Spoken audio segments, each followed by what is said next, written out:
So we want to have a ball that just kind of rolls across. So our first frame is going to be, obviously, a ball.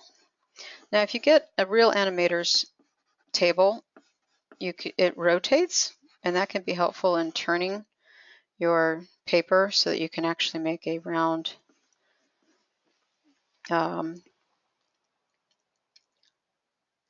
what do I want to put on it to make it I'm going to do a make a mark on it. I'm going to make it really hard for myself, but so there's one, and we're just keyframing. There's a whole other science behind timing and keyframing.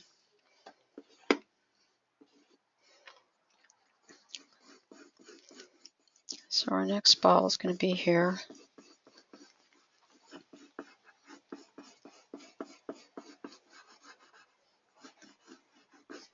And what I'm going to do is I'm going to take this, I want it to rotate.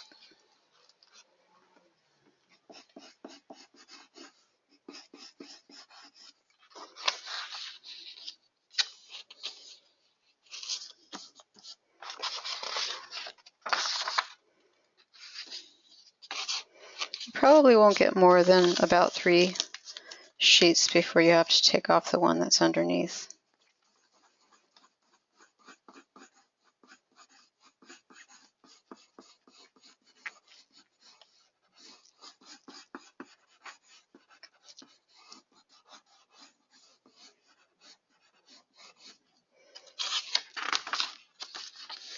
And I'm going to take that one and I'm going to rotate that.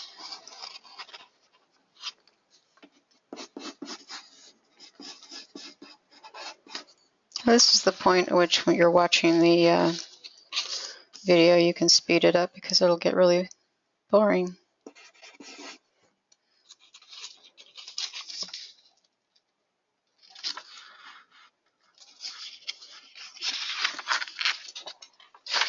So I want to keep my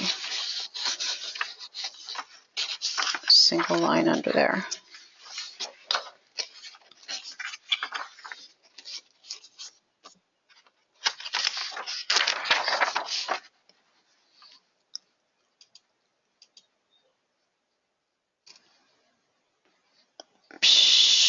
Sure, you can do 15 degrees angle on paper without a protractor.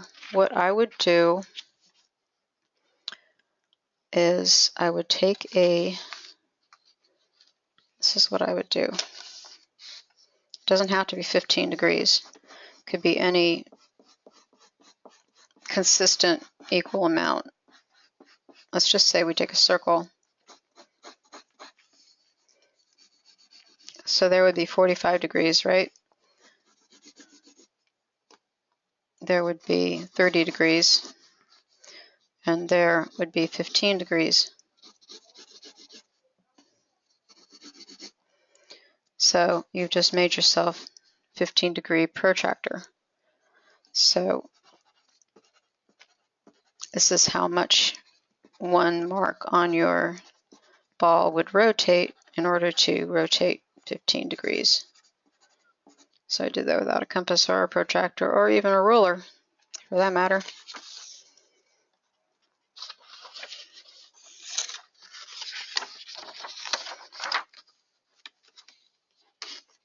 And what I'm doing with mine, I like it kind of an organic feel. I'm trying to space these pretty equally apart.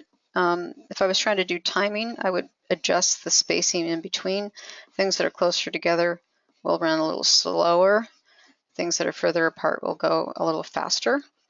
So as you get into easing in and easing out, you'll want to adjust that. But what I'm doing is I'm picking up my paper and I'm rotating it so that the point is down, and then drawing my pattern that's on the side, just a consistent angle.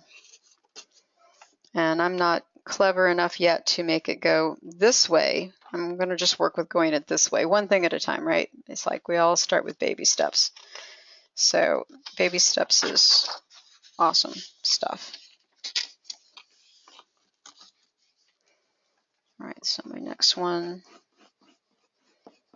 it's kind of tedious. I mean, put on some good music and lock the doors, turn off the phone, because it's definitely not something that, I mean, if you get interrupted and forget, see, I've already forgotten to put 4, 5. It would be pretty easy to get yourself distracted and lose your place.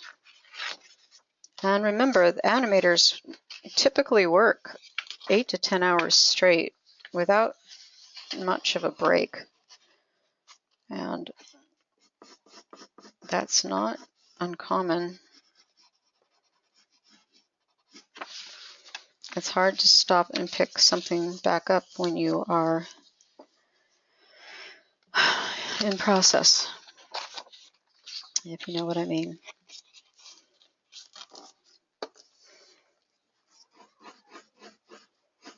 And when you start to do in-betweening, of course, what you do is you put a piece of paper on and you draw the one that's in between the 2 keys. And then you draw one between that and the previous key. And there's all kinds of math that has to be done to get the timing and everything right, which is way beyond my skill set. Doesn't mean I can't learn it. It just means I haven't.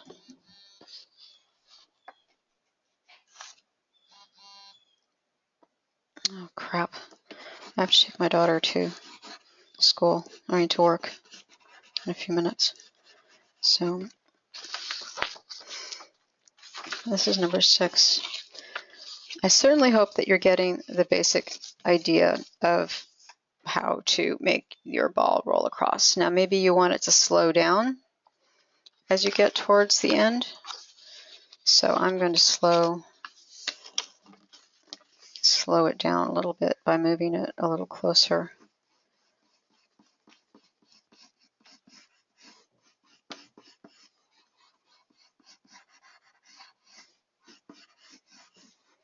I might even make it come to a stop.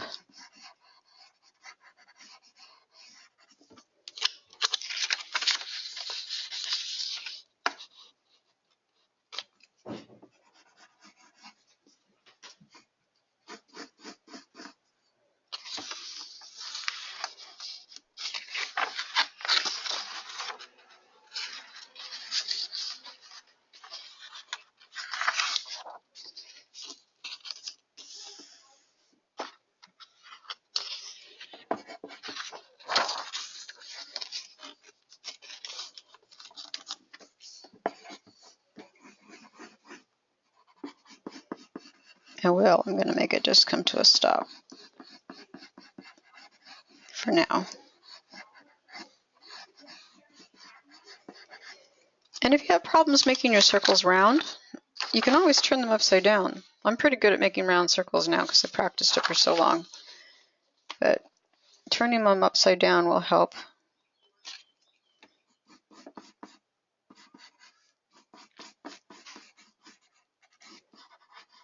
Or turning them backwards like this too. That can help too.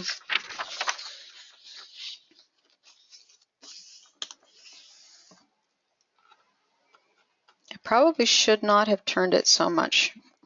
Now that I think about it, I'm going to back that up a little bit because it's slowing down. So of course if the ball is slowing down, the rotation is going to slow down. All this logic. It's just so hard to be so logical all the time. You have to really think about physics and movement and logic, and that's, I think, why people don't. Animation can seem so magical, and then when you actually try to do it, it can be so difficult. There. So now I've got 8, 9 frames. Let's see.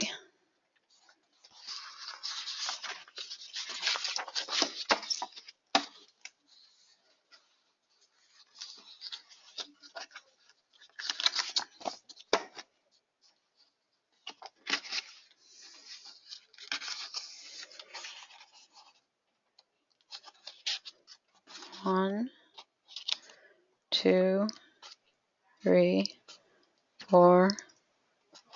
See, I don't like the way that transitions, so I'm going to fix that. 5.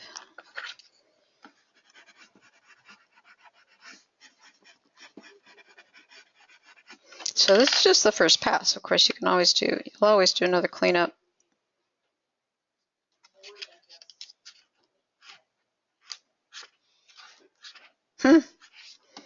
See, I think I made that rotate too far. And if you ever watched people do actual keyframing, they'll start out with blue pencil because a blue pencil is a photo. It doesn't pick up on the photo traditionally. So you do everything in blue pencil, and it will, when you photograph it, ink over it.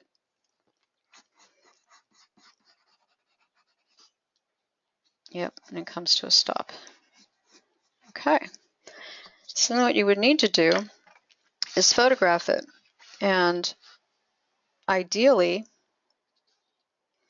you want to have your camera specific. Normally you would have a setup where you'd have your camera suspended on a stand and your paper here with your pegs.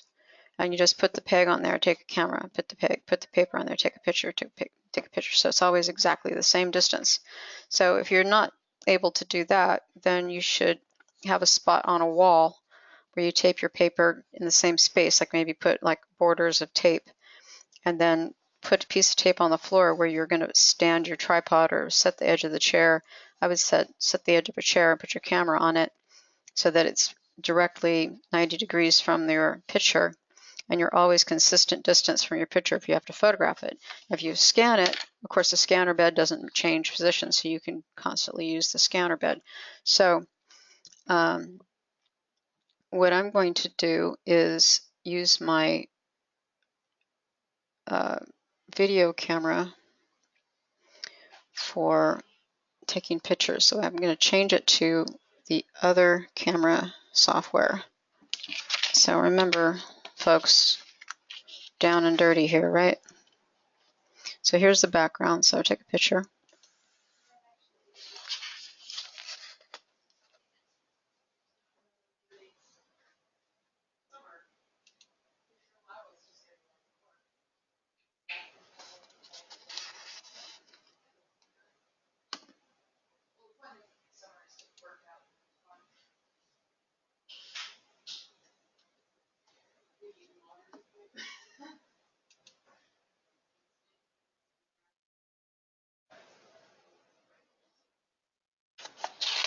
Yeah.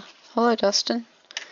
I'm actually recording this, so anything you say can and will be used against you.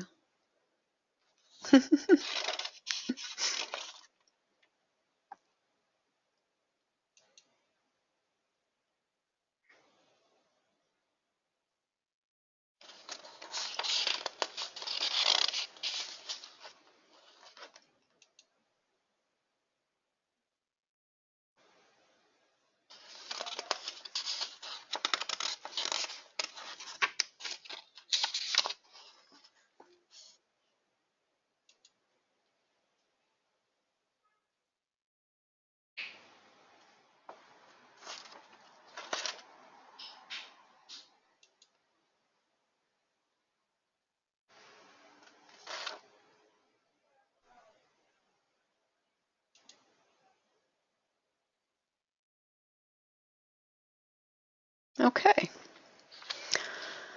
So now we can actually, what we'll do is we're going to open this up and go to the, so yellow it is, really nasty, but that's okay, we're going to fix it. So I'm going to take all of my pictures, I believe it was 30. Let me get my other setup going here.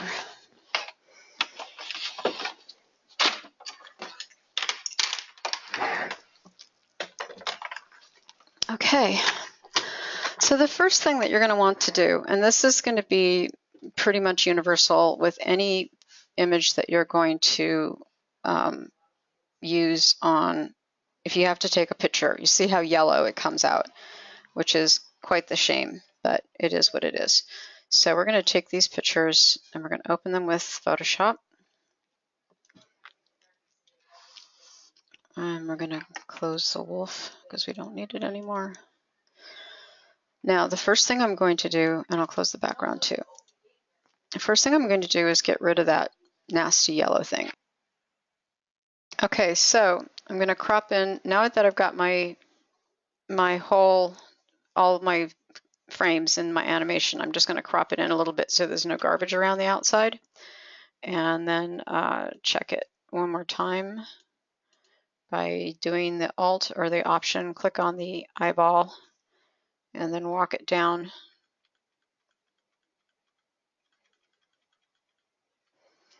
I'm going to add to my, I'm going to add an action. And it's going to be called Brighten. And I'm going to use the adjustments, brightness, contrast, and brighten this up and increase the contrast just a bit.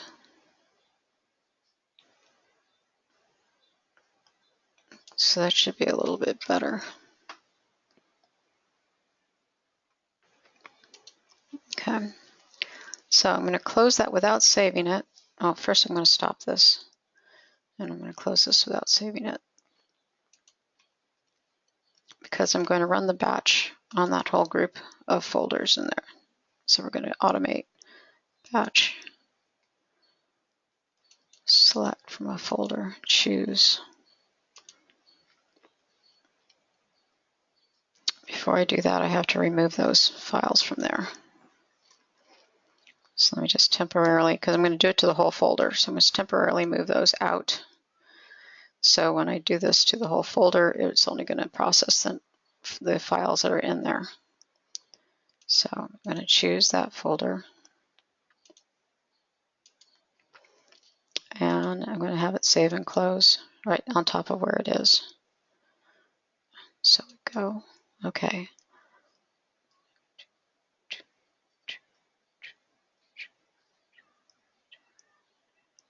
Okay. Now let's see how that looks. A little bit better. All right. Now close this out. Now we're going to load these.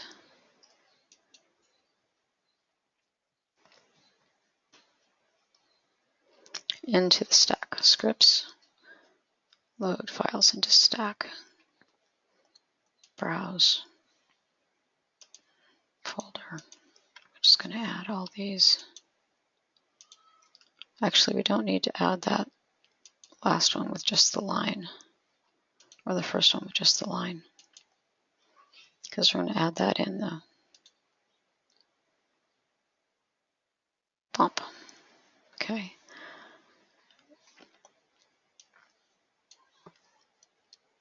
Now I'm going to create a frame animation.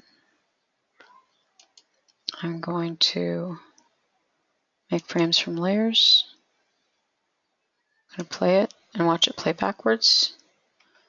So I will select it, go to the flyout menu, reverse frames. While I'm at it, I'm going to change this to 2-second delay and play it. There we go. And I don't think I'm going to trim it in as much as I did last time, but I am going to trim it. So I'm going to use the crop tool, trim out the crap here. Maybe have it go right to the edge.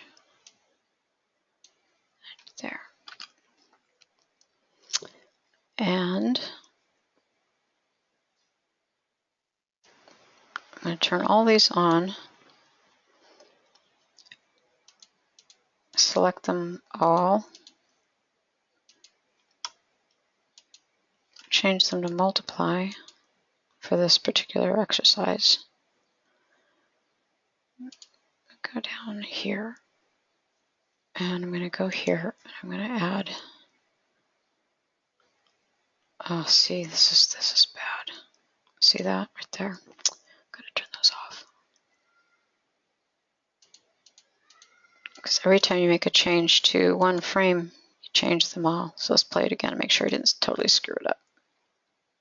Okay.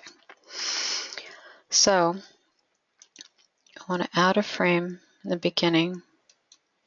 And when it says new frame, I'm going to create a new frame. And it's going to say create new frame. And it's going to, new layer is visible in all frames, which is exactly what I want.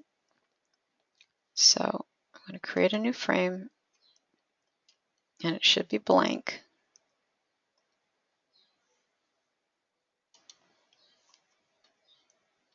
Well, it doesn't have to, this one is blank, but it's showing the first frame. So on this frame, I'm going to draw the gray line.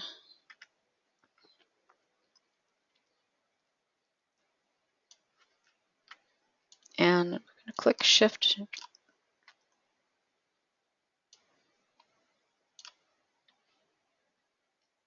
right, what's going on? I'm not getting a brush.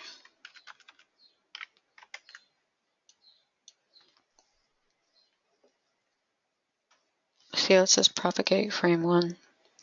That's important. This should be set to multiply. Oh, that's what's wrong. Okay. Select, delete. There's always a reason, and if you look at your settings, you'll always figure out why. And I'm going to fade that line a little bit, and you can actually do that with a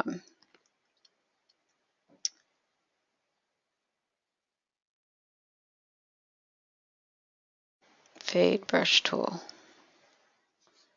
because I want it to match the ball. So there, that's better. That was very tedious. So now that I've saved that as the ball, I'm going to export it. Render video, ball move.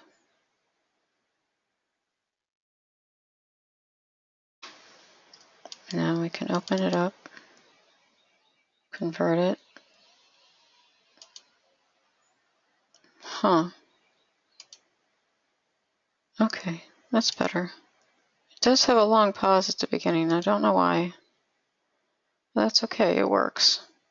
Right? What can I do? It works. So we'll save it.